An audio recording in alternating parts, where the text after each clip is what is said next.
Today we're reminded that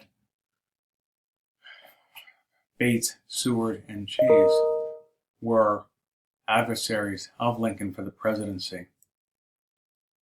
Seward, who probably had the greatest chances of winning and may have been burned the most by his loss, became Lincoln's closest ally.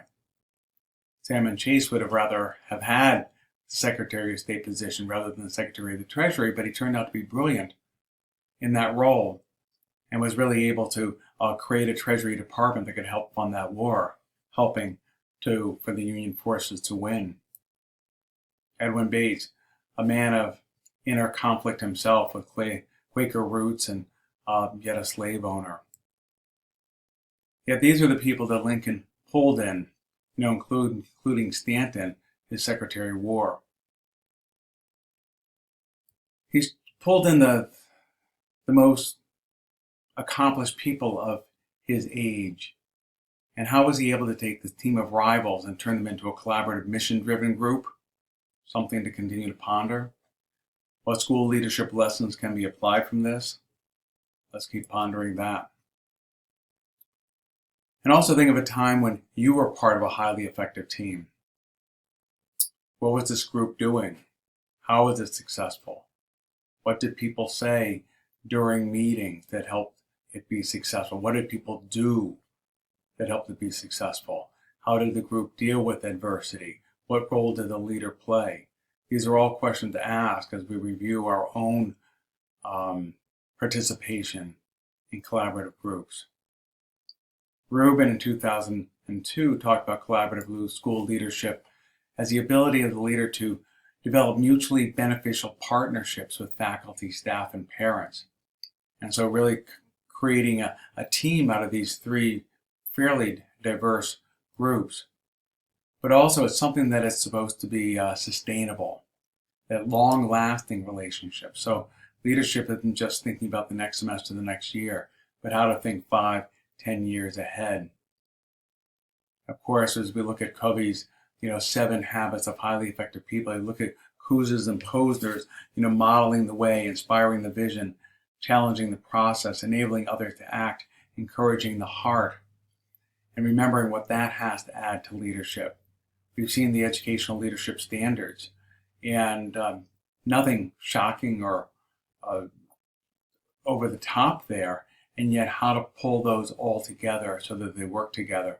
And then the last thing we've been dealing with is leading with soul. What kind of things has that brought to mind or to heart as you ponder school leadership? Collaborative leadership should be known by its outcomes of greater productivity, more effective use of resources, better decision making and problem solving, greater innovation, improved quality. Aren't these all things that can be part of our schools? And if we have the right process in place, it can happen. Collaborative leadership is not saying yes to everything. It's not going through the motion. It's not asking people, what do you really think? If they're not able to tell you what they're really thinking, then there's a sense of unfreedom there that you have to work on. It's not about giving those tasks that you don't want to do. Sometimes it's the principal who's doing the most menial of tasks. It's not always taking a vote before proceeding. There's a sense that the leader should know what people are hoping for and urging that leader on to do. It's not the shaking heads theory of collaboration, just looking at people bob their head up and down, go ahead. It's really getting buy-in. And it's also not letting your own individual ego get in the way. Tuckman had this wonderful alliteration of forming, storming, norming, performing, adjourning. In that sense of forming, how do we form a collaborative group? How do we bring people together? The storming, how do we create a team where people can kind of feel things out? They can present ideas. They can learn how to deal with leadership. And then norming, as people get more and more comfortable with that, to better accept that they're part of this group, accept other viewpoints, because they're all working toward the same goal. A sense of performing. When you finally have that team of trust, and you can be flexible, and people know their roles and their jobs, and they're not worried about who's on top and who's on the bottom, but everybody's working together. And then adjourning, that sense of assessment, how to really assess the product, make recommendations for the future, and continue to move on.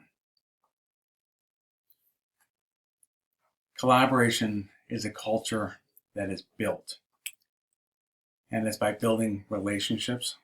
We heard that in Covey, who really talked about sometimes it's that building relationships that's the last thing that we do, and yet that might be the most important thing on our docket. That developing trust, how to really allow people to say something, how to let that to be heard, and so that everybody feels that they're actually part of this team. The sense of value-driven members, that we're on the bus together, that we're moving toward something, that we share a sense of values, and therefore, because of that, we're moving ahead together, along with our mission and vision driving us. That mission, why we're here, but that vision, where we're going and why we want to go there. And that sense of shared leadership. Building a culture of collaboration is about shared leadership. And we either have the strength to share that leadership, or if we don't have the strength, it won't work. But again, that Kouzes and Posner really describe this kind of leadership as we model the way, inspire the vision, challenge the process, enable others to act, and encourage the heart. We can be part of this building of a culture of collaboration in our schools.